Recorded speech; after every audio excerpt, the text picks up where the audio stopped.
So here's something interesting.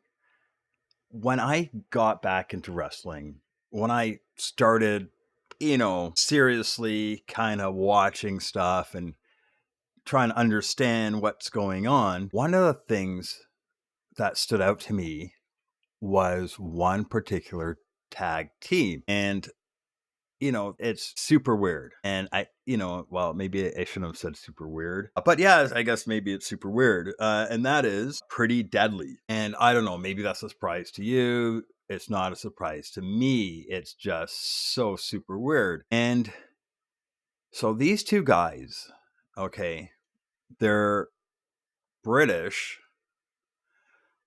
They're apparently, and this is where it gets confusing, right? Because they're British, and then they're supposedly like bad guys, like villains or whatever. And it's weird. There now you've probably seen them on SmackDown, and why everything seems weird and why I'm kind of like approaching this on a weird angle, because it is very weird. After reading about this tag team and their background and whatever, you actually have to wonder why. What is the reason behind this tag team? And I mean, I don't know how it happened. I'm trying to find information, and maybe because of I'll be honest,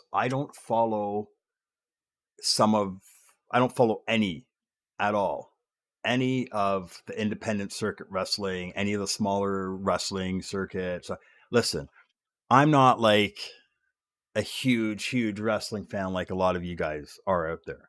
And I think that's what differentiates a lot of people, right? It's good to be a fan, and a lot of people are fans. As I said, I mean, shoot, I was watching WWF back in the 80s, right? And in the 90s and into 2000s. And so, I mean, a lot of people also have, a lot of people are wrestling fans, a lot of people in and out the sport, and some people are new and they just are 100%. So, I mean, given what I have to work with and, where I've been and where I am, I check it out enough. I try to watch, Raw, SmackDown, whatever special matches, whatever. But I don't take it as, watching this shit's reality. Like it's, some people wear fucking belts to work and walk around with masks on and shit, cosplay shit. That's not what I do. Right. So it's bit different. Right. When I look at stuff like this, right, I see these guys and, I think they started in their WWE, and I think it started with NXT back in like 2019, 2020. And then they ended up going through, I think it was NXT UK first, then NXT, then SmackDown, where they are now. Now, here's where it gets confusing. Here's where I'm confused. Now that we're, a bit of time in here, right? Now, these guys have been on SmackDown since 2023. It's 2025. Now, the beginning of the year. What my question is, what I'm trying to figure out, we're almost 5 minutes in, and what I can't figure out is why. It's the why. So you have these two guys, they have a pretty decent career. They seem like they're pretty decent wrestlers. Now, this may be, I mean, news to some people. I couldn't figure it out as well. But these are two straight guys that are dressed up like they are gay or something, and they are tag team partners. And see, here's I can understand the flamboyantness and all that stuff, but it's how you dress. So you have a guy in a crop top with flowers on it, with long hair, acting very feminine. So you go, okay, it's, maybe it's two gay guys are wrestling. Now we're not saying, I'm not gonna say, oh, well, that's horrible, and I'm on a podcast here. This is YouTube. This is Spotify, whatever. I'm not going to get into it on that level. All I could say is that I thought it was diversity. I said, oh, yeah, okay, cool. They've gone diverse. You see various minorities as wrestlers, you see women as wrestlers. So I just figured pretty deadly. Who knows? They got like a gay couple to wrestle, and it's diversity. So it was this whole period of time until just recently. And I think recently I said, oh, you know what? I should, I'm going to wiki these guys because this is kind of weird that it's, they have this ongoing kind of weird storylines and they're here and there. And, so what's the background with it? So I find out they're two, straight guys with, dating or married or whatever to two women that are also wrestlers. And I just can't figure it out. Like, I mean, honestly, if somebody was, you look at all the other wrestlers, even the women wrestlers, you look at Becky Lynch, the man, right? Becky Lynch, the man. And it makes you wonder why. Now, I mean, I wouldn't agree to it. I don't know the reason behind here, but I mean, if I was wrestling and somebody said, either my agent or the, WWE or whoever said, we want you to dress up like, two gay guys and wrestle. I don't know. I mean, the part of the problem is that they're going to make, they make posters of you, they make, who knows, you get really big and they end up making dolls of you or whatever, and action figures. And, is that what your character you want to be? I mean, I might want to be that guy with machine guns and the cargo pants and the, whatever, the axe. I don't know. Right. When you look at a lot of the legacy of these guys, I mean, if you look at WWF kid toys when you were a kid, I mean, your Stone Colds, your Rocks, your Hulk Hogan's, your Randy, the Macho Man Savages, Ultimate Warrior. I remember I was a kid playing with these toys at my friend's house, jumping off the couches, playing with WWF toys. And I mean, they, for the most part, rubber toys, they had, their underwear bottom, wrestler bottoms, kind of painted on there or whatever. And that was it. You had, whether it was Ultimate Warrior with the face paint on, or, Hulk and his yellow hair and his Hulkamania shirts and stuff like that. I mean, you had these characters.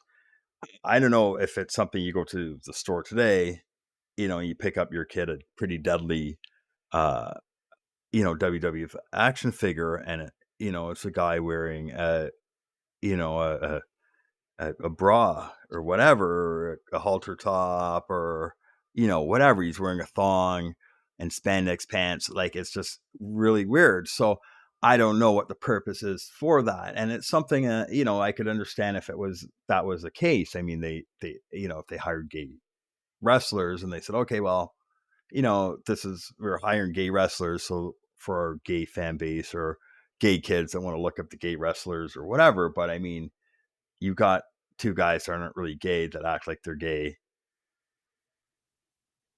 So who are they for? Who are the fans of these guys? I don't know. I'm so curious. Somebody has to let me know, because I'm just curious. Do gay people go, you know what? I'm a big fan of those two guys, even though they're not really gay? Or, do people go, I don't know, what are those, I,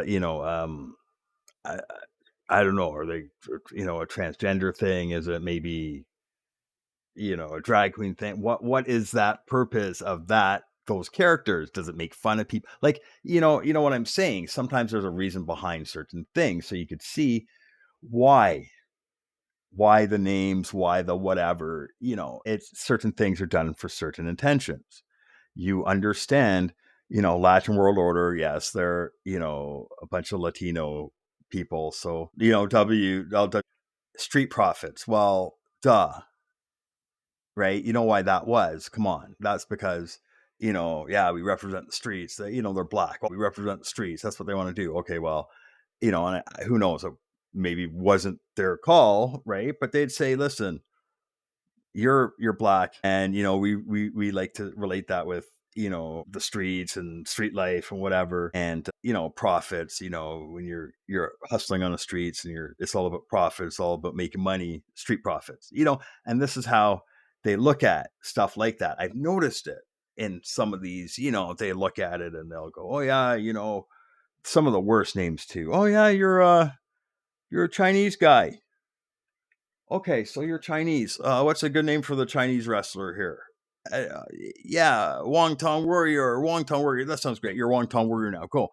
And, a lot of these, no matter how racist and how ridiculous they sound, I mean, if you go through the history of WWE or some of these wrestling things, I mean, they have some pretty fucking outrageous characters.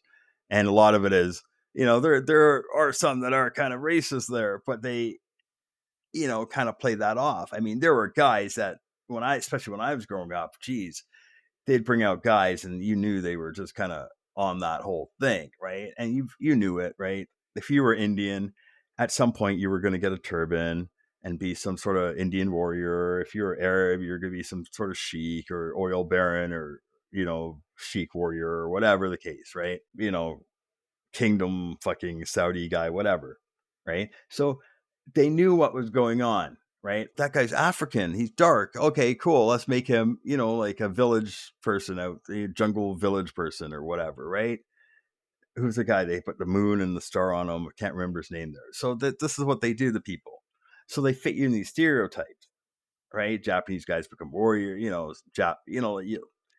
look all the Japanese wrestlers they have, right? It's all gimmicky. It's all some sort of ninja thing or gimmicky Japanese thing or anime or whatever, right? Like Damage Control is gimmicks.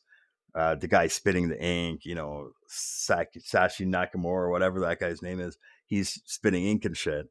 It's gimmicks. It's, oh yeah, he's Japanese. Let's make him like samurai.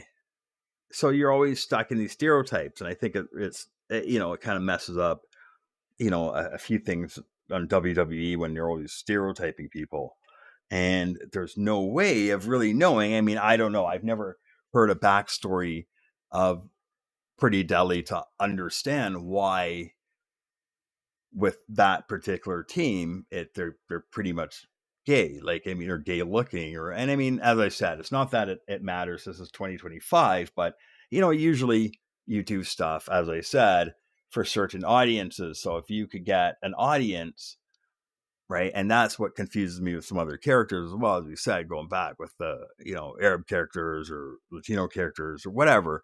If you have to be stuck in a certain, as long as you're Latin, you're stuck in this type of role. Black people are stuck in this role. White guys are stuck in this role. Everything's, in these specific character roles, stereotypical roles.